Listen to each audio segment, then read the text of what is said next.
Rusia kini memusatkan serangannya di utara wilayah Luhansk. Panglima Militer Ukraina Valery Zaluzhny mengatakan pasukan Rusia melakukan serangan serentak dari 9 arah.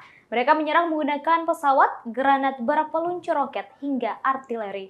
Zaluzhny mengatakan perjuangan sengit Ukraina saat ini sedang dilakukan. Sementara itu, Presiden Amerika Serikat Joe Biden telah mengumumkan paket senjata dan amunisi baru untuk Ukraina.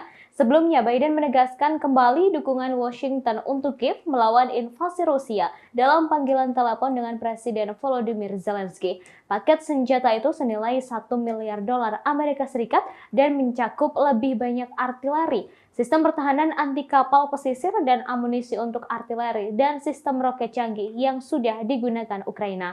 Kemudian dalam invasi Rusia, ledakan kuat mengguncang kota Shorobaivka di wilayah selatan Kherson. Ledakan itu menghancurkan pasar pada Rabu 15 Juni 2022.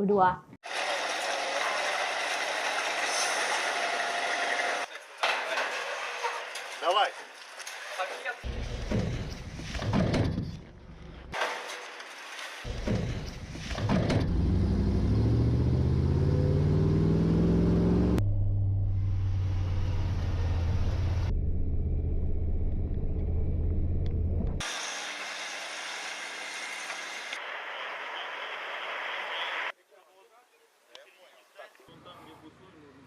Цель 1440.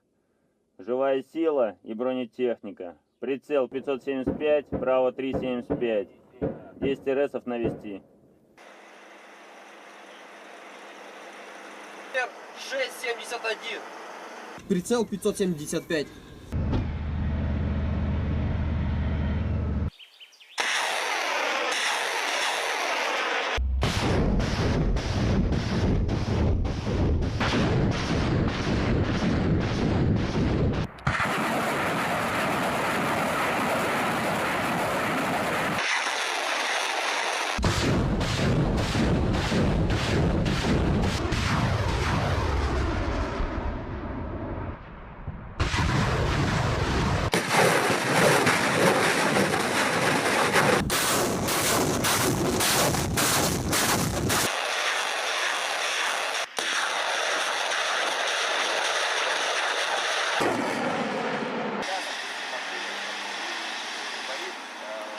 Terima kasih sudah nonton. Jangan lupa like, subscribe, dan share ya.